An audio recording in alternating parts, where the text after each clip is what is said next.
Okay guys, we're back out here. All the videos are delayed. The one you're going to see before this happened yesterday, and this happened now. Now, not then, now. Spaceballs. Okay, basically here's the deal. I went back over this B-pillar with 400 and wet sanding. Okay, took care of my hitting with the cup. I'm also going to do these window frames on the outside only. Okay, I didn't do around the sides. We're well within painting range. But this is the stuff you see. I don't know if you guys can see, I still don't touch the car. But this is the stuff you see. I can't close the back door all the way. This is the stuff you see. I just said that 4 times. When you walk up to the car, this and this. You don't see the jams. Okay, we want the jams to look nice. I actually want to get down there also. But with that being flat, I don't have to coat these in with anything. Everything does look good. I know the lighting is horrendous, but definitely pleased. So, stuck there. I consider that pretty good. If you remember, Junior did the sanding in the back here. We got some tape sticking down from the front. That's not bad. That beats a big rot hole, don't it? There's the rocket chutes.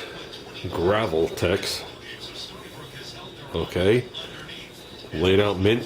Seems to be hard. I'm sure if I could dig into it with my fingernail or a screwdriver, but it's hard. It's not undercoating.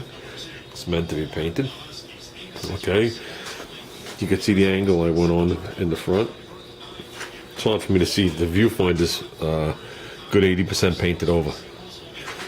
I left the camera right here, right in the curve, sitting like this, and when I came across to paint this, I painted the back of the camera. So even the speaker's painted. I'm surprised it works this well. But here, we'll close the door. I'm gonna slam it. You can see I brought it past the edge, so the fender should lay on here nice. It's just into the curve. This is all taped right now, but we did the front edge. We did this. I know you guys can't see what we did, you know, the actual texture of it, but definitely the way to go. If it wasn't so hideous looking in reality, I would do the bottom of the back quarter underneath, because AMC's notorious for the ties sticking out and all the rocks coming up and taking that out, but we're going to put little tiny mud guards on there. I'd love to do the front valance, but I said to Junior, because that'd be ideal, because that gets all the rocks. I said, but it'll be impossible for me to mask. I helped somebody a long time ago do a motorhome, even my motorhome, where they used the textured fiberglass inserts, almost like in a bathroom, if you know what I'm talking about, a company bathroom. You know how hard it is to mask each and every one of those little bumps and not have blow through? Woo! So the last thing I want to do is try and mask off the front with that, because I'd love to put the gravel gun on. Yeah, the stuff is tintable. I'm not going to tint it to the exact color of the car. Impossible. I'm not a painter. So with that said, we got all here. We got here. We got around the back. This is masked over. This is not covered. The quarter is not on the quarter. Went right up to the underneath of the lip. Went down.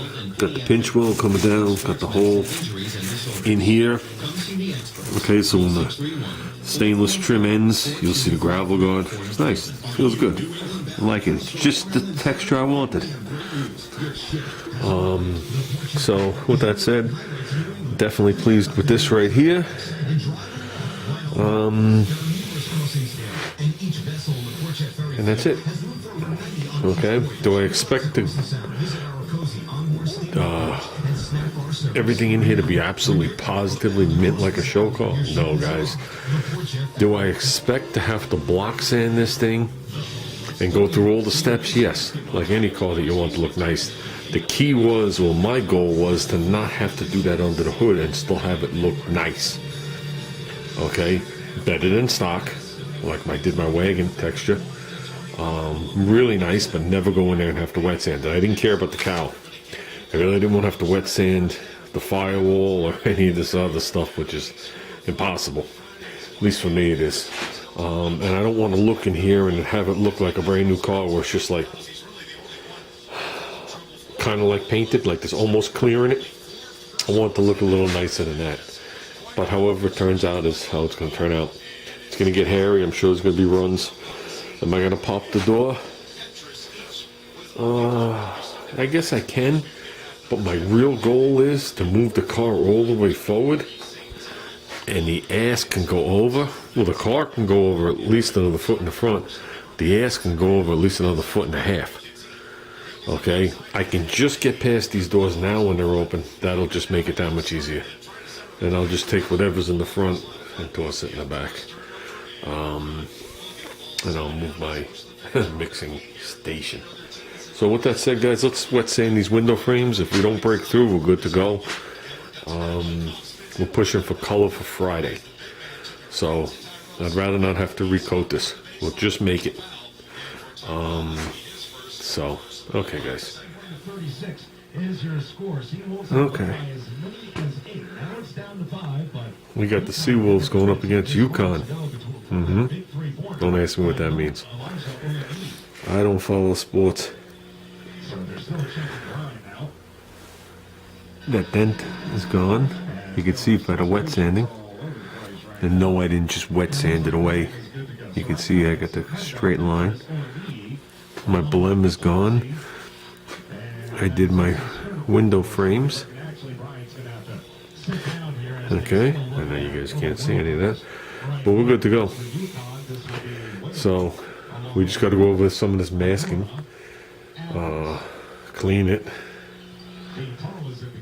That's it, and a little water on the ground. And we should be good to put some color in here. So yeah, this is going to be fun. I have no problem doing the color. The clear is going to be a little fun. Definitely using the Harbor Freight gun in here. We're in tight areas. There is a lot going on here. I learned that when I did all this. Yeah. I can't find any areas that are white, so I did good.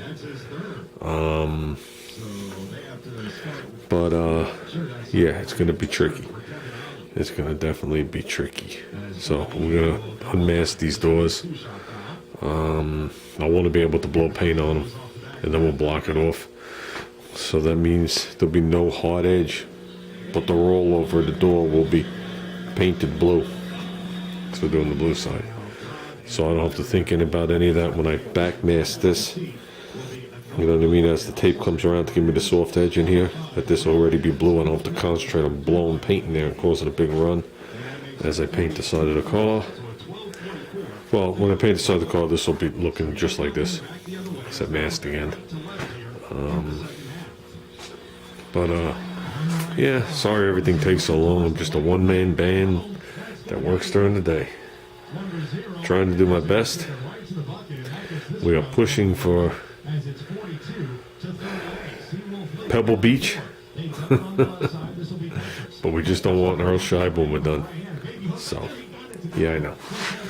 I've seen the best paint jobs look like, I don't know, I hate to use the expression, a fat lady's ass before they're blocked out. So, the key is I want to try and keep the dirt down on the roof.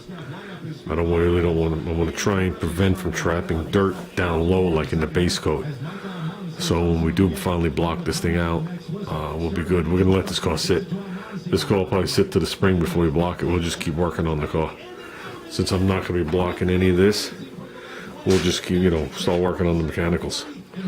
We'll lay the fenders on for visual, but they have to come back off. They have to go on so I can line up the hood and bring the stripes on and stuff like that. I want to do all the painting now, not anything later.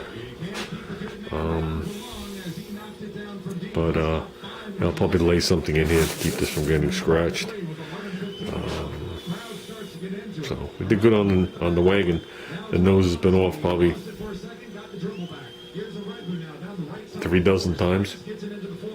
So we did good on that. So But this one's a little tougher to get in because the fender actually has a hook around this lip. It makes it a pain in the ass around here. So we're gonna have to mask and put papery things. We're ahead of ourselves. We're good. I came out here not knowing what the outcome of this was gonna be. I thought I was gonna be sanding that down and blowing some high build on it, but we should be more than good enough. It's flat, it looks good.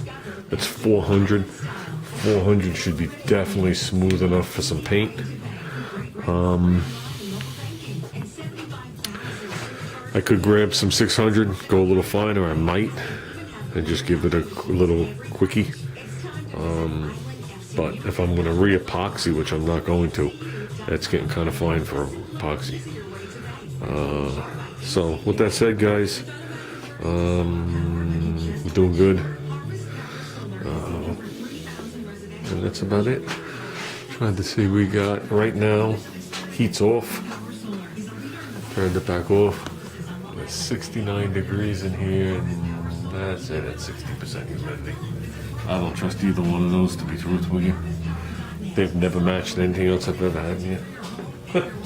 So, but yeah, I figure if I leave it chilly in here like 60 degrees, that'll prolong the setting up of this epoxy too.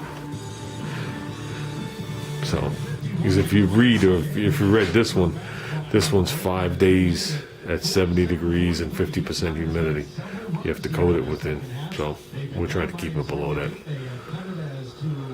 Okay, guys. That's it. We just got to set up the garage, so we'll start doing that tomorrow. Today's Tuesday. We'll start setting this place up Wednesday. I'm missing the model club meeting this week to keep working on here. So when Friday comes, I don't want to be wrestling with anything. I want to come in here, just rinse the floor down here where I'm working, and shoot my color. I'm going to try and do that around 7, 8 o'clock, give or take, around 7. So when I come out here and I start probably shooting the clear on here like 9, 9:30, it's only, 13, 14 hours. So we're good to go. We're under the 24. So, okay, guys.